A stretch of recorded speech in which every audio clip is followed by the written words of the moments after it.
Yesterday, I made a video about how MAGA does not get to claim to have the religious high ground. They do not have the corner on Christianity in America, much less other religions. And in that video, I was saying that Americans of faith need to be pushing back, need to be standing up for justice, and that historically, when we have looked at social justice movements, that faith leaders are at the forefront.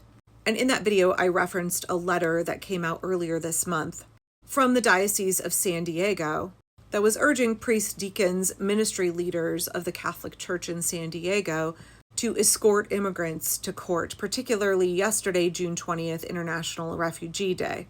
This is by no means an endorsement of the Catholic Church and all of the terrible things religious institutions do in their name or in the name of God, but that doesn't mean that there are not individuals within the Catholic Church who care very much about social justice, about compassion, about mercy, about the dignity and humanity of other people. And we are seeing with this new Pope, Pope Leo, much more of a progressive mindset. But even so, for more than 20 years, the Catholic Church in the United States and in Mexico have been calling for comprehensive immigration reform in the U.S. The Catholic Church in the United States has said, America is a nation of immigrants. The United States Conference of Catholic Bishops has said the Catholic Church in the United States is an immigrant church with a long history of embracing diverse newcomers and providing assistance and pastoral care to immigrants, migrants, refugees, and people on the move. Our church has responded to Christ's call for us to, quote, welcome the stranger among us. For in this encounter with the immigrant, the migrant, and the refugee in our midst, we encounter Christ. So I was talking about that yesterday, and then just a little bit ago, I had a comment that was like, why is the National Guard not escorting migrants to court? Why is the National Guard not being called up in blue states to protect our immigrants as they go to their court dates and pursue their avenues to get their green card or their asylum status here in the States? If we have these masked men who won't identify themselves, claiming to be ICE, they don't have warrants, they don't have identification, they won't show their badge, what are we doing as Americans to protect our immigrant neighbors, to protect their rights to due process? Now, in that video, I talked about how Brad Lander, the comptroller for New York City, he has been escorting migrants. He got arrested the other day for doing it. And guess what? He showed up again yesterday to escort them. He was not going to be deterred by being arrested. And I was like, yes, we need more of this from Democratic electeds. And the person in my comments was like, maybe we need this from the National Guard as well. But the Catholic Church has said, we actually need this from our clergy. We actually need this from our priests. And yesterday, Bishop Pham and other priests did just that. They showed up to escort immigrants to court. And I'm going to reference an article from the Times of San Diego that came out late yesterday. It's a really good piece by Ken Stone. I encourage you to go read the whole thing. I think there is something uniquely powerful here when we are looking at clergy who are willing to stand up for our immigrants. The article begins, 8 immigration courts line the 4th floor hallway of the downtown Edward J. Schwartz Federal Building in San Diego. On the walls, boot prints of ICE agents. But on World Refugee Day yesterday, masked immigration agents weren't leaning against the off-white walls waiting to grab people like they normally do. They scattered Friday after seeing a clergy delegation led by Bishop-elect Michael Pham. Like the story of Moses and Exodus, the Red Sea parted, said observer Scott Reed. Said another, we've never seen the hallway clear out so quickly. The result, nobody was detained, as immigration lawyers had said would happen.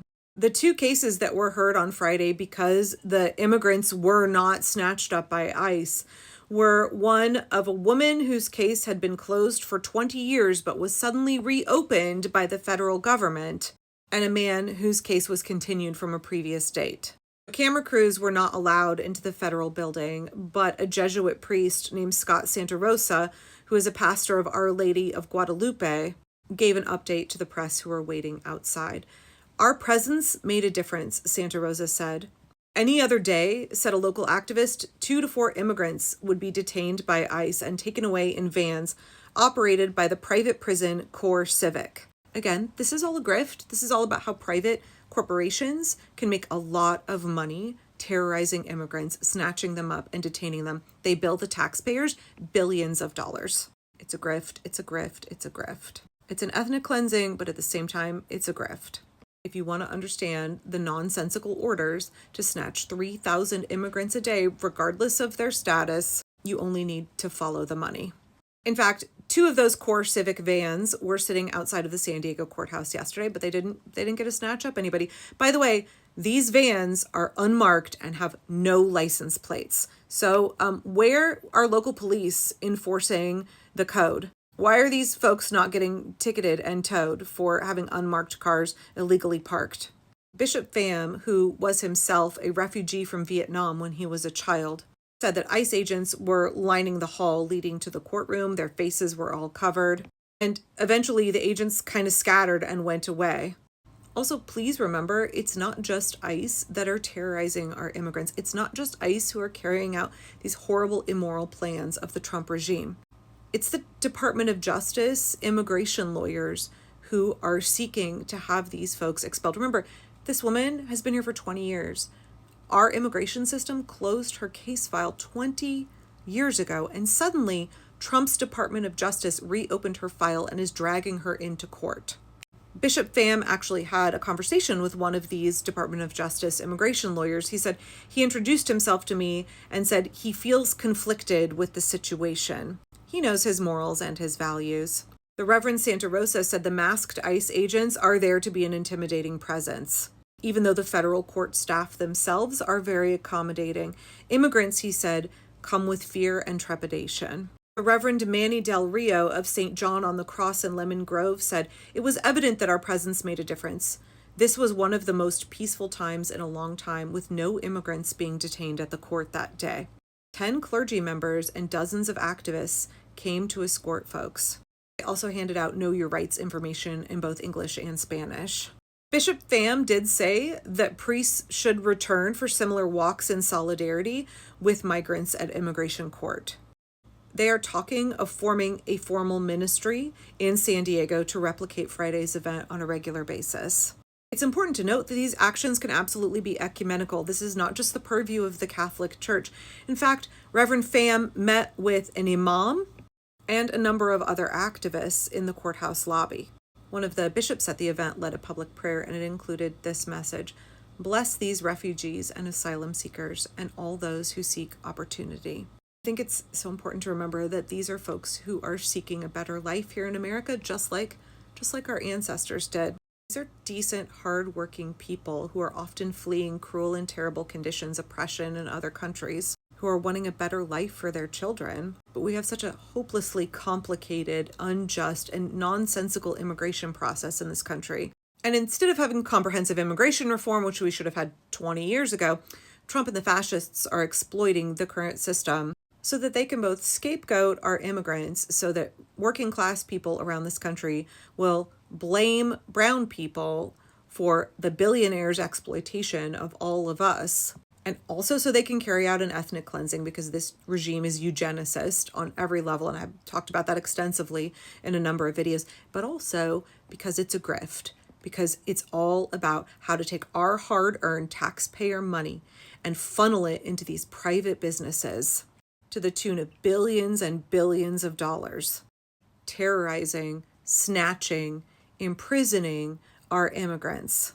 By the way, the conservative Cato Institute has said that 63% of people snatched by ICE since January have no criminal convictions, and 93% of them have no violent convictions. Even the Cato Institute concedes that very few of the folks rounded up by ICE pose any public safety threat whatsoever. That runs completely counter to the claims of Donald Trump. Over 133,000 people that have been rounded up since Trump took office have no criminal history at all, not even a traffic ticket. The reason they're being rounded up is because these private businesses are profiting off of their imprisonment, off of the violation of their rights. It's all about a grift for the Geo Group, for Core Civics, for Avilo Airlines. After all, ICE Director Homan said that he would like to see something like Amazon Prime, but instead of vans full of packages, he would like to see vans full of people. This is a taxpayer-funded industry of terror. I'm so grateful that clergy are starting to stand up against it. We need more of this. So grateful for Bishop Pham for this first act of publicly opposing what ICE is doing and protecting immigrants. More of this, please, from our faith leaders, from people of faith all over this country.